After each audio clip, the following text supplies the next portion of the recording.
બિચારો દુબળો હોય ને એને બધા ડાયકણો, દુબળો ને ડાયકણો બે બરાબર. બિચારાની વેલ્યુ નહીં પછી કે ભાઈ આ છોકરા હતાડવા પડે. અગારાક જો નગર ક્યાંક કારણ કરી જાય ને તો ક્યાંય ના નહીં રહી.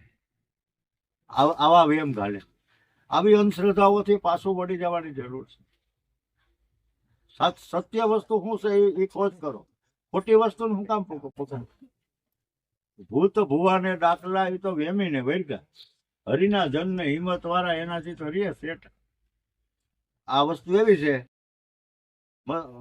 હિંમત હોય ને તો ક્યાંય કાંઈ તમારું કરી નથી. એક ઈશ્વરનું નામ જોઈએ, તમારું ભજન ચાલુ હોય, ગમે એવો ડાયકણો હોય એ તો સતત નથી કરતો હોય, તમે કાયમ ભજતા હો, તમારું ભજન વધે ને એટલે પાછું પડે કરી નો.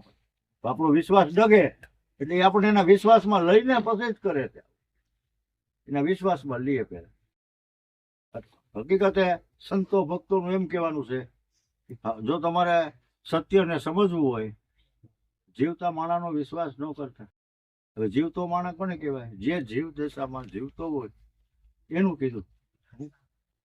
મર જીવો હોય એનો વિશ્વાસ કરજો, પણ જીવતા માણાનો વિશ્વાસ. તો જીવવાનું ક્યાં કરો? મરીને બીજાને હેડમાં આવે ને એવું. આ તો આમાં તો શું છે કે આ તો આ ઘોર કળિયુગ છે, આમાં ઈશ્વર બસાવે તો પૈત રીએ આપણી, બાકી નકર કોઈ દી નથી. અને ભજન તો એનો આખો શેરો મોરો આસાર વિસાર વાણી બધું બન્યું તો સમજી લેવું કે આનામાં ભજન પ્રગટ થયું. એનું મન જીવાય રહેતું હોય ને ત્યાં સુધી આત્મદશા પ્રગટતી નથી. આત્મ સહિત પરમાત્મા સ્વયં આપણી અંદર પરમાત્મા સ્વરૂપે બિરાજમાન હોય તો આત્મ તત્વ અમર છે અર્જુન. આમ કૃષ્ણ પ્રભુ સમજ્યા. કૃષ્ણ જેવા કૃષ્ણ ભગવાનનો અવતાર ગણાનો, તો એ પણ એની આ સાક્ષી આપી કે ભાઈ આત્મા અમર છે. આ ખોખું ભાડે રાખેલું છે. માણસ મરી જાય એટલે પેલા શું થાય? સુબી ફરી જાય એટલે તેજ તત્વ વયું. પછી પાછું થોડીક વાર થાય એટલે જુએ નાડ તૂટવા માંડે એટલે વાયુ તત્વ વયું. પછી કે રામ બોલો ભાઈ રામ, ને ભાઈને લઈ જવા. પાણીના ફુવારા છૂટે એટલે જળ તત્વમાં જળ તત્વ વયું. અગ્નિ એ અગ્નિ તત્વ લઈ લીધું, માટીમાં માટી મળી ગઈ. આ પાંચ તત્વો આપણે ભાડે લીધા હતા એ આઈને પૂરા થઈ જાય છે. પછી શેનું ભૂત થાય?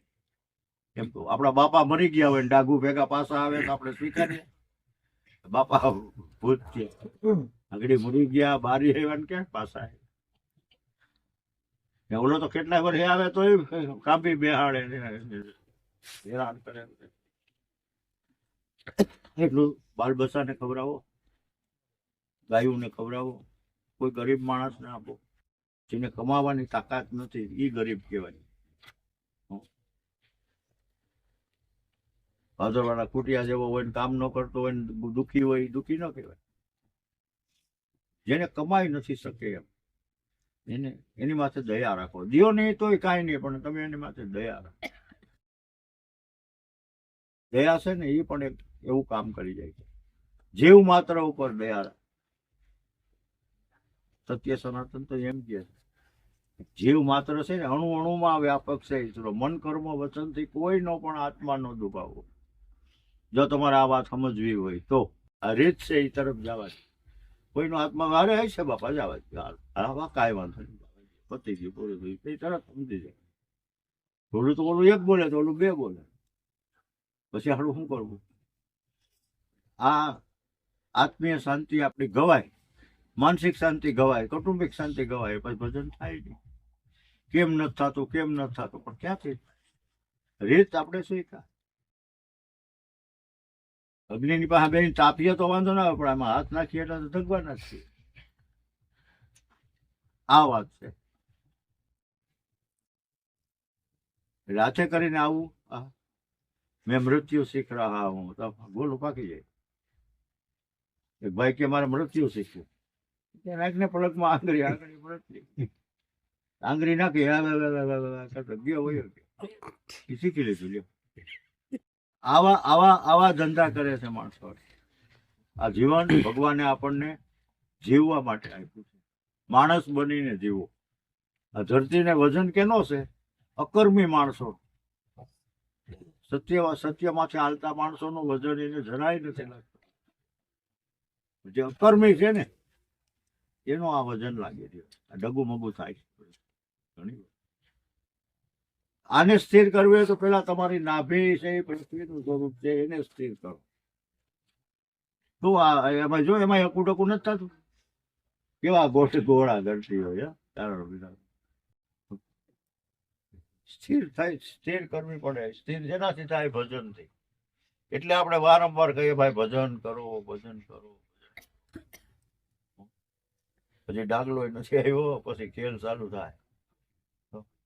પેલા તો ડાગલો આવીને પોળ બાંધશે.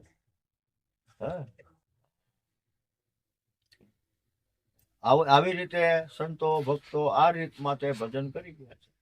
એ રીતમાં તે આપણે જવું જ પડશે. વેલા મોડું વાયરો નહીં વરીએ તો હાયરું વરવું પડશે. અને નહીં સમજાય તો સમજ્યા પછી જો કોઈ પણ કઈ કરે ને તેને ડબલ ગુનો થાય. ઈશ્વર પછી લાકડી લઈને મારતો નથી. અશાંતિ કોઈ પણ રીતે ઉભી કરી દે. સજા તો કરે જ છે. સામ દામ દંડ અને ભેદ. સામ એટલે સમજણ, દામ એટલે પૈસા, દંડ એટલે સજા, અને ભેદ એટલે એનાથી છુપાવવું. પેલા સમજણ આપી દો, પછી પૈસાથી કામ લ્યો, પછી તેજાથી કામ લ્યો. એમ ન માને તો પછી એને એનાથી ભેદ. આવી રીતે આ જગત જીવે.